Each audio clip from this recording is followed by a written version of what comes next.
710 ESPN Seattle presents Bob and Groz's One More Thing. Powered by the law offices of Heidi Hunt. Huskies drive for the wire.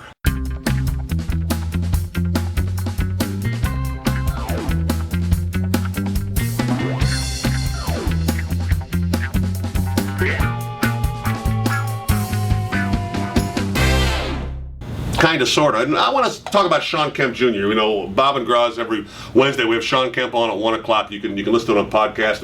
And today, 2 Shawn Kemps walked in. Yeah, we thought he was going to hang out for it. With Shawn Kemp Jr. was with Shawn Kemp Sr. when they walked in. We thought he would hang out for a while, but he's hitting the road. They're flying out. They're going to take on Oregon. They're taking on the Ducks and the Beavers this weekend. And it was interesting to see. It was too bad we didn't have a chance to talk to him, but it's right about the time where he is, and Shawn talked about this a little bit, is beginning to be a factor. And I've kind of learned this in watching the basketball that I've been watching this year. But, boy, it's funny. When you take guys in college in particular, and they don't play for a year, whether it's a transfer, whatever it is, and then come back and play, it's amazing how you think, well, you just come back and you play and you get into it. And Shawn talked a little bit about it today.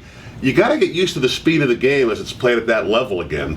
And I get the sense with his son, who had a couple blocks, had a pretty good weekend, it's kind of beginning to come together for him a little bit. Nice dunk. A big dunk, yeah. Yeah, and he's a guy that conditioning was a big part of what you were seeing with him, or more importantly, what you weren't seeing. He wasn't in shape, so he's kind of worked his way back. And I think he was off for almost 2 years, wasn't it? Yeah. So this is a guy who, first of all, conditioning wasn't there, and just your overall skills haven't been refined. He hasn't improved. He was still what he was before, even though he's older than all the freshmen on that team. So you're starting to see a guy find his way. And Shawn Sr. talked about it, he's not thinking. Before he was out there and he was like a deer in the headlights, afraid to make a mistake, really putting too much pressure on every possession. And now, slowly but surely, you're starting to see a guy who's starting just to play the game, and boy, that's good news for the Huskies, because they could use that presence if he can become productive and be a presence down there, even if it's not scoring, just rebounding and being that guy. I mean, I don't know how good he can be this year, but I'll tell you the one thing, and Steve Kelly wrote a story about it too in the Seattle Times, that kind of jumps out at you, though, when you're thinking about Junior, is the number he picked to wear. I mean, he chose number 40, and that's, as his dad said, that's a number that a lot of basketball fans know in this area, and that's, to me, that's a sign of a young man saying, A, I know what my legacy is, and B, yeah, go ahead. I know you're going to compare me. I'll do my best. I kind of like it. Yeah, I mean, it shows a little bit of stones there, doesn't it? Yeah, I think so.